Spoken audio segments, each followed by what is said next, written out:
आज की क्लास में मैं बताने वाला हूँ पोलन पिस्टल इंटरेक्शन के बारे में। ये बहुत इंपॉर्टेंट टॉपिक है, बहुत सारे एग्जाम्स में आता रहता है। पोलन एंथर से निकलता है, आपको पता है, और एंथर से निकलने के बाद ये स्टिग्मा के ऊपर पहुँचता है, स्टिग्मा तक पहुँचता है, पिस्टिल के स्टिग्मा तक पहुँचता है। तो पोलन के एंथर से निकलकर पिस्टिल के स्टिग्मा तक जाने की कहानी को कहते हैं पोलन पिस्टल इंटरेक्शन। पॉलिनेशन जो होता है डज नॉट गारंटी कि transfer of the right type of pollen, यानी पॉलिनेशन गारंटी नहीं देता कि कौन सा पोलन भाई बाहर जाने वाला है। वो इमेच्योर पोलन भी भेजता है, मैच्योर पोलन भी भेजता है। तो पॉलिनेशन होना मतलब पोलन का पहुंच जाना, लेकिन पहुंचने के बाद क्या वो फर्टिलाइजेशन के लिए पोलन ट्यूब बना पाएगा, इसकी गारंटी पॉलिनेशन नहीं देता। तो कॉम्पैटिबल होना जरूरी होता है पोलन का, यानी अगर वो पोलन ट्यूब बना पाता है, फर्टिलाइजेशन कर पाता है, यानी कि वो कॉम्पैटिबल है। तो compatible pollen of the same species as a stigma.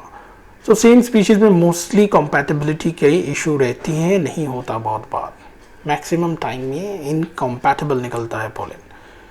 Pollen of the wrong type, अगर दूसरा स्पीशीज का पोलन आ जाता है तो भी वो कॉम्पैटिबल नहीं होगा।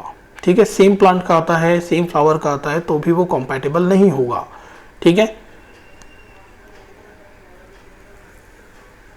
अब यहाँ पे बात करते हैं the pistil has the ability to recognise the pollen. अब ये जो पिस्टिल है, पिस्टिल का स्टिग्मा जो है वो पोलन को रिकॉग्नाइज करने वाला है। तो पोलन को रिकॉग्नाइज करने का काम तो किसके पास है, वो रिस्पॉन्सिबिलिटी है स्टिग्मा का। So the pistil has the ability to recognize whether it is a right type or wrong type. अगर वो compatible है या नहीं है, ये डिसाइड करना किसका काम है, ये डिसाइड करना पिस्टल का काम है। वो राइट एंड रॉन्ग को समझ लेता है। It is of the right type the pistil accept. अगर ये सही है तो पिस्टल उसे एक्सेप्ट करेगा, वो पोलन ट्यूब बनाएगा, और पोलन ट्यूब बनाने के बाद वो मेल गैमेट को रिलीज करेगा एम्ब्रायो सैक के अंदर, जिसके बाद होना है डबल फर्टिलाइजेशन। खैर वो बात की बात है। अभी हम लोग देखते हैं कि चलो ये समझ गया कि भाई ये राइट टाइप है। राइट टाइप अगर समझ जाता है तो प्रमोट करेगा उसको पोस्ट फर्टिलाइजेशन इवेंट के लिए, जो कि मैं बार बार बता रहा हूँ। अगला पॉइंट देखते हैं, if the pollen is of wrong type, अगर ये पोलन गलत निकल गया तो भाई पिस्टिल इसे रिजेक्ट कर देगा, पिस्टिल इसे रिजेक्ट करेगा, और पोलन जो होगा पोलन ट्यूब नहीं बना पाएगा, यानी जर्मिनेट नहीं कर पाएगा, जिसकी वजह से फर्टिलाइजेशन नहीं होना है। ठीक है, the ability of the pistil to recognise the pollen followed by the acceptance और rejections result in continuous dialogue between the pollen and the pistil. तो ये जो कंटिन्यूअस डायलॉग है, ये जो इंटरेक्शन है, ये चलती रहती है, तब तक चलती रहेगी जब तक कि इनमें कोई समाधान ना निकले, इस प्रॉब्लम का सोल्यूशन ना निकले। और सोल्यूशन तभी है जब पोलन जो है वो मैच्योर है। अगर ये मैच्योर है तो भाई सोल्यूशन हो गया ना, फिर क्या बात है, फिर तो पोलन ट्यूब बनना ही बनना है। This dialogue is mediated by chemical component. अब यहाँ पे केमिकल कंपोनेंट्स का कुछ रोल होता है जो पोलन एंड पिस्टिल के इंटरेक्शन में रोल प्ले करते हैं, और एंजाइम्स होते हैं कुछ, जिसके वजह से पोलन ट्यूब बनता है, यानी पोलन जर्मिनेशन शुरू होता है। ठीक है, the content of the pollen grain move into the pollen tube. अब ये जो कंटेंट होता है ये पोलन ग्रेन का पोलन ट्यूब के अंदर पहुंच जाता है।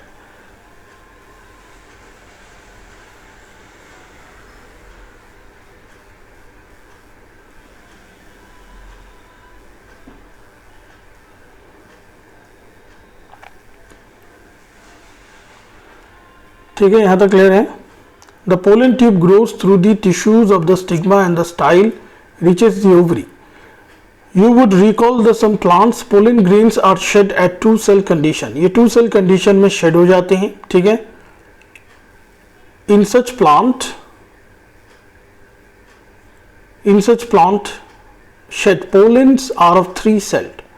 तो कभी कभी ये 2 सेल स्टेज में शेड होते हैं, बाहर निकलते हैं, और कभी ये 3 सेल स्टेज में बाहर निकलते हैं, यानी कि जर्मिनेटिव सेल मेल गैमेट्स बना चुका होता है। ये मैंने पहले भी समझाया है, पुराने वीडियो को जरूर देखो समझने के लिए। Pollen tube after reaching the ovary इंटर्स the ovule. Pollen tube चलो बन गया, जर्मिनेशन शुरू हो गया, पोलन ट्यूब बन गया। पोलन ट्यूब जब बन जाता है तो जर्मिनेटिव सेल्स तो मेल गैमेट बनाता है, और उसको लेकर ये एंट्री होती है पोलन ट्यूब की ओव्यूल के अंदर एम्ब्रायो सैक में। कहाँ से एंट्री होगी, ये एंट्री होगी माइक्रोपाइल के साइड से, देन इंटर्स, और ये गाइड करेगा कौन, साइनर्जीट पहले ही बताया हुआ है। साइनर्जीट के अंदर ऐसा क्या है जो ये गाइड करेगा, इसके पास है फिलीफॉर्म एपरेटस, ये गाइड करने में मदद करता है पोलन को, पोलन की सही एंट्री कराता है। Many recent studies have shown the filiform apparatus present at the micropylar part, बहुत सारे स्टडी से पता चलता है कि फिलीफॉर्म एपरेटस माइक्रोपाइलर एंड में रहता है साइनर्जीट के अंदर। Synergids guided the entry of the pollen tube, so this guides the entry of the pollen tube. ठीक है, ये आपको समझ लेना है। As pointed out earlier, pollen-pistil interaction is a dynamic process. ये एक dynamic process है involving pollen recognition followed by promotion और inhibition of the pollen. Okay? So I guess ये interaction का point समझ में आ गया होगा सभी को।